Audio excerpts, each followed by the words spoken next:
To the untrained eye, football is a chaotic dance of 22 players chasing a leather ball. But to the purists, the tacticians, and the geniuses of the touchline, the pitch is a chessboard. Every blade of grass is a coordinate. Every movement is calculated. At the heart of this beautiful chaos lies the formation, the structural blueprint that determines how a team breathes, suffocates, or conquers.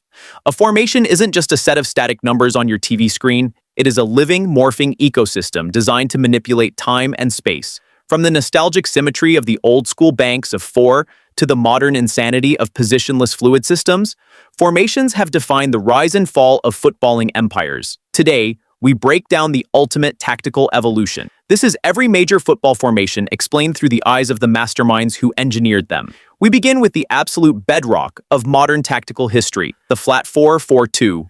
For decades, this was the global default setting. It is the ultimate expression of structural equilibrium. Two compact banks of four provide automatic horizontal coverage across the entire width of the pitch, while two central strikers act as structural anchors, pinning back the opposition's center backs. It is beautifully simple to organize. But if you think the 4-4-2 is just a prehistoric relic for kicking the ball long, you don't know Arrigo Sacchi. In the late 1980s, Sacchi transformed AC Milan into a synchronized tactical weapon. He demanded his team maintain a strict distance of no more than 25 meters between the front and back lines. This compressed the pitch so violently that playing against them felt like trying to play football inside a crowded elevator. Then came Sir Alex Ferguson's 1999 Manchester United. They weaponized the 4-4-2 into a terrifying transition machine. David Beckham dropping deep to whip devastating early crosses, Ryan Giggs isolating fullbacks with raw pace, Roy Keane breaking bones while Paul Scholes recycled the tempo.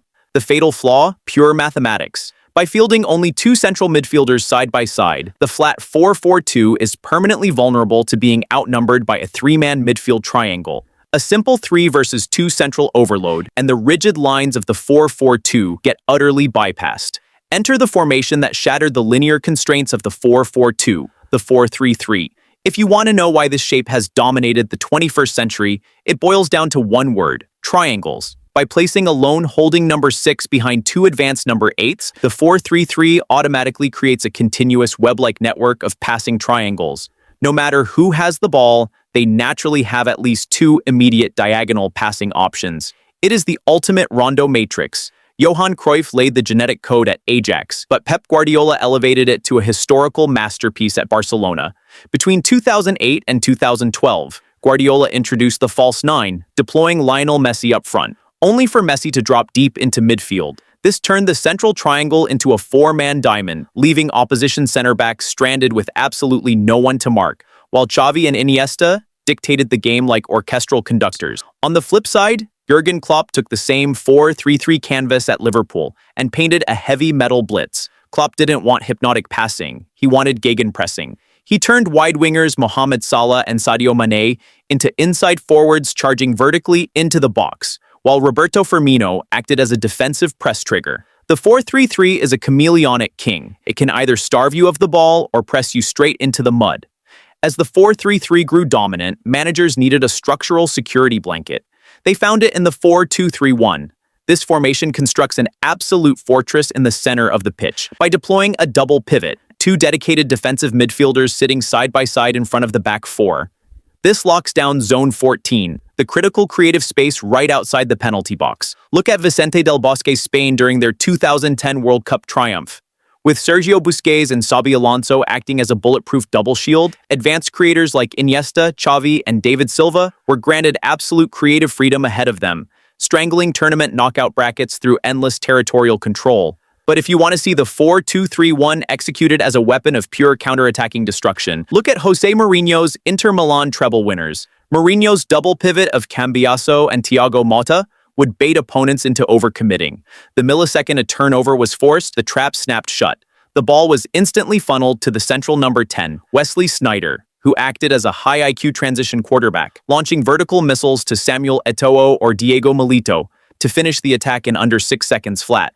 If you want to talk about pure physical dominance and the art of tactical suffocation, you have to decode the 3-5-2. By running a three-man backline, this formation ensures a permanent 3 versus 2 numerical advantage against traditional two-striker systems. You always have a free spare center back to sweep up loose balls, completely neutralizing direct central attacks.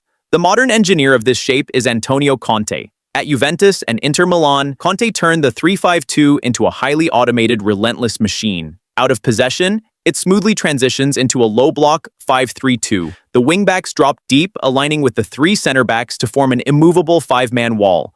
But the moment possession is won, the wingbacks aggressively explode forward to hold the touchlines. In Conte's 2021 Inter Milan, the system relied on heavily drilled, automated passing patterns. Up front, the strike partnership of Romelu Lukaku and Lautaro Martinez was pure tactical synergy. Lukaku acted as the physical wall, holding off defenders with his back to goal, before laying the ball off into the path of surging box-to-box midfielders or overlapping wingbacks.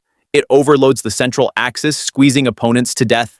For the ultimate footballing purists, there is the 4-4-2 diamond, or the 4-1-2-1-2. This shape represents a massive, deliberate gamble. You completely sacrifice all natural width on the wings to stack the center of the engine room with a four-man midfield cage. The modern masterclass belonged to Carlo Ancelotti's Real Madrid. When Karim Benzema left, Ancelotti resurrected his classic diamond layout to unleash Jude Bellingham. With Aurelien Tchouameni protecting the backline and Fede Valverde and Toni Kroos operating as horizontal shuttlers, Bellingham sat at the tip of the diamond in zone 14.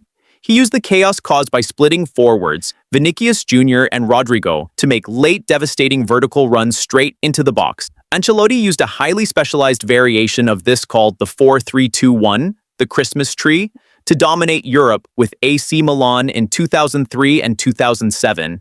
Instead of wide wingers, he deployed a magic square, or box midfield. Andrea Pirlo sat deep as the deep-lying conductor, protected by Gattuso, while Clarence Seedorf and Kaká operated simultaneously as dual number 10s. Opposition defensive midfielders were caught in a total psychological paradox. If they stepped up to press Pirlo, he would simply clip a gorgeous pass over their heads into the magical pockets occupied by Kaká and Seedorf.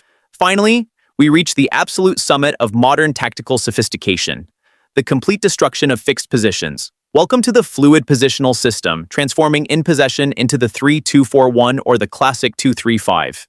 We are currently living in an era where the lineup graphic you see on your TV screen before kickoff means absolutely nothing. This system is the ultimate realization of tactical flexibility, using hybrid players to completely rewrite the definitions of defensive and offensive space.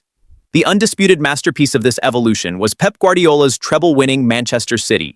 On paper, City listed a traditional back four, but the exact millisecond Ederson controlled the ball at his feet, the shape completely morphed. Center back John Stones would smoothly glide out of the defensive line to slot in as an auxiliary central pivot, right alongside Rodri. This built an unbreakable box midfield in the heart of the pitch, completely overloading the opponent's central press, with Stones and Rodri controlling the deep tempo. Advanced magicians Kevin De Bruyne and Ilkay Gundogan had total structural license to push high into the half spaces, effectively creating a terrifying five-pronged 2-3-5 attacking overload. Fixed positions are dead. The team that controls space through fluid transformation rules the world. 10 iconic blueprints. 10 unique philosophies on how to conquer 105 meters of green grass. From the industrial, defensive resilience of the low block to the geometric perfection of Pep's fluid shapes, football remains a beautiful, never-ending war of minds. Now, I want to hear from you. Out of all these iconic formations, which one do you think is the absolute most flawless blueprint to build a modern team around? Would you lock things down with a fluid 3-2-4-1 box midfield? Or do you still trust the lethal counter-attacking efficiency of a 4-2-3-1? Drop your thoughts in the comments below. I'm always in there reading and debating with you guys. If you enjoyed this tactical deep dive, make sure to hit that like button, subscribe, and click the bell icon so you never miss an episode. Until next time, keep studying the game.